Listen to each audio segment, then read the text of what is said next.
Aidez-moi et les féliciter infiniment. To acknowledge on behalf of Mayor Mark Sutcliffe as well as Council.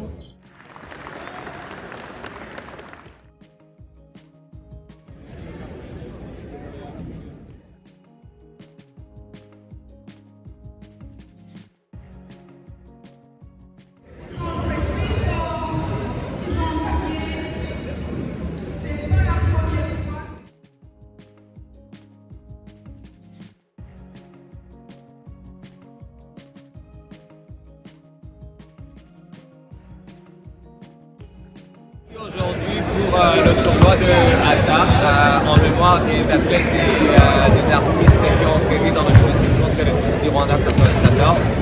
Alors la raison pourquoi je suis ici, c'est parce que non seulement je suis rwandais, mais je me sens concerné, et c'est parce que si à travers le sport, on promet la paix, l'harmonie, le bien vivre ensemble, et c'est très important pour nous, pour que, comme on nous l'a dit dans les discours, pour que le Never Again vraiment puisse être tangible, pour qu'on puisse le vivre. Donc en bref, je pense que c'est ça. Yeah, it was really a pleasure participating in this tournament. But the most important thing is we have to get together and with the youth, and not only have fun playing basketball, but to remember all those people who played sport, and they were killed as a Tutsi in genocide against the Tutsi in 1994. It's very important we start getting together. We always get together, but especially for the youth, to learn about what happened. It's not only about basketball, it's also about remembering how. Bonjour, donc mon nom est Alexis Karuga. J'ai joué avec l'équipe des Silverbacks de Montréal. Nous avons gagné le tournoi de Fukuoka. C'est quelque chose qui me tient vraiment à cœur puisque je suis rwandais, je suis jeune rwandais, je suis né ici au Canada. Puis je trouve que c'est un bon événement qui permet d'apprendre, de clôturer aussi à travers le mois de mai, surtout puisque durant le mois d'avril, il y avait beaucoup d'événements, donc d'autres organisations qui étaient plus comme des cérémonies, des choses, des vigiles, des marches. Donc c'est une belle manière de clôturer avec le sport. Et puis en tant que joueur de basket, c'est ça, ça me fait plaisir de pouvoir venir ici à Ottawa. C'est un tournoi qui a été très bien organisé. Voilà, je suis content.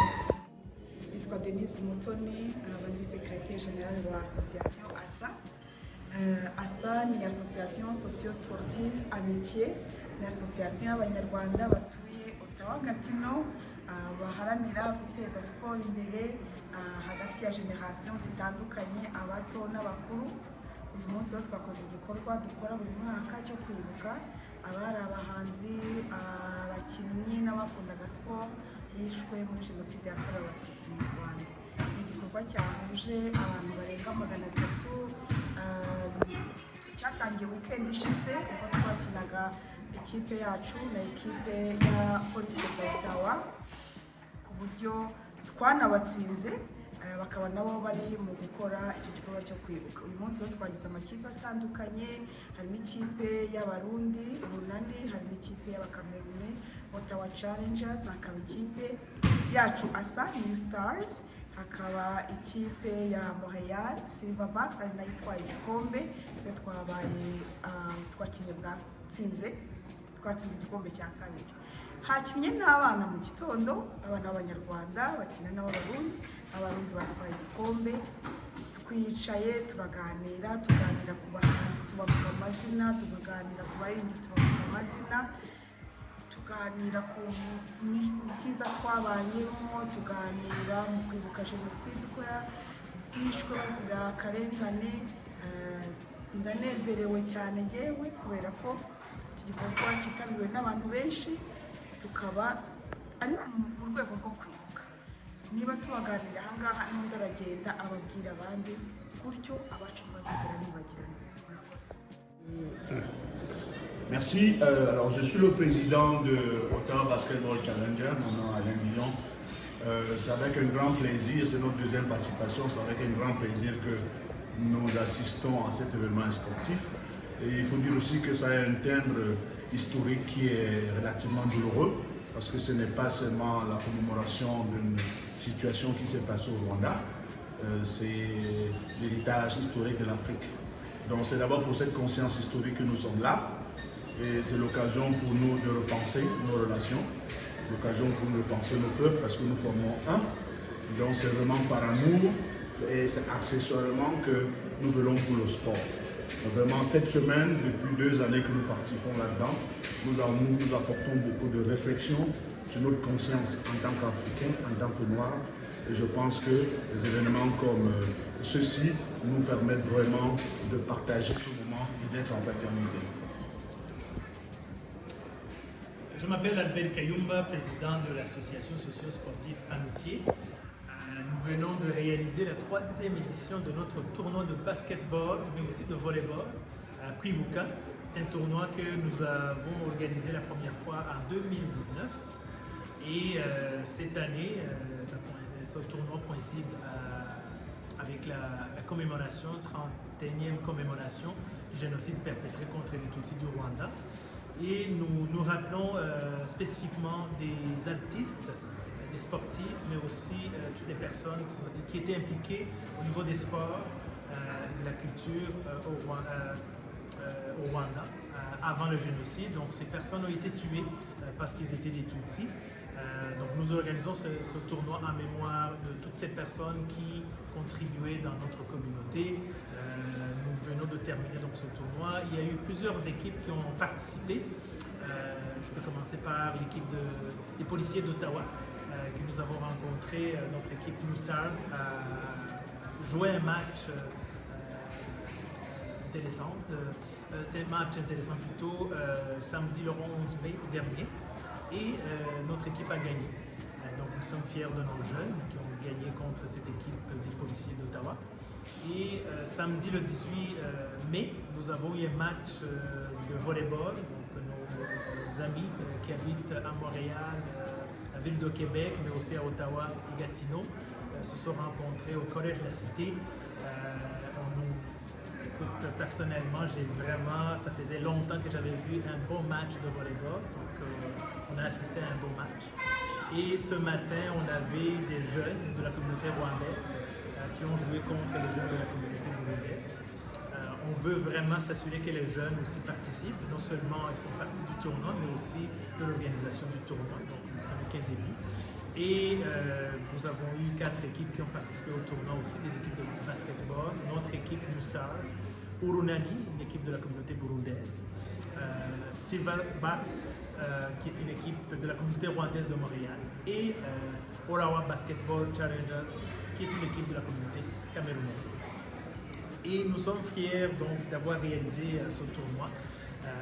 Cette édition a été gagnée par l'équipe de la communauté rwandaise de Montréal, Silverbacks, et notre équipe a remporté le 2e prix, le 2e trophée plutôt.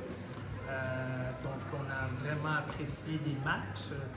Ce sont des matchs aussi non seulement qui permettent à nos jeunes de démontrer leur talent, mais après ce tournoi, on organise une petite réception. Donc présentement, ces jeunes sont en train de discuter entre eux. Ça permet de créer des liens entre ces jeunes, mais aussi des adultes qui sont là. Et nous allons prendre le temps de parler, de se rappeler de nos artistes et de nos sportifs. On veut toujours se rappeler des bons moments que nous avons eus avec eux, mais aussi on veut raconter leur vie à nos enfants, nos jeunes qui sont ici dans la communauté, dans la région d'Ottawa-Gatineau. Pour nous, c'est un succès, et on espère que l'année prochaine, on aura encore d'autres personnes, d'autres jeunes qui vont s'impliquer. Merci beaucoup.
ushaka nanjye nige gutamba.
En fait, tugira kofi yitwa Votre Cafe. Votre Cafe ni kafe tuvana mu Rwanda, tuyizana iri green, hanyuma tukakora roasting, hanyuma tukashyira muri amaraje. Rero tuba twaje kugira ngo twereke abanyarwanda bagenzi bacu ko ikawa ihari, hanyuma dusapotinge n'igikorwa umunsi kiba cyateganyijwe. Ni kafe 100% arabica, ni organique, ni kafe equitable, kandi kiza cyane abanyamahanga barayikunda ndetse n'abanyarwanda bagenzi bacu barayikunda. Kuyikomanda biroroshye, ni ukujya kuri site yacu hanyuma ugakora komande, hanyuma uwo mugoroba urayibona. Site wanyu yitwa gute? Yitwa www.ade-trust.ca.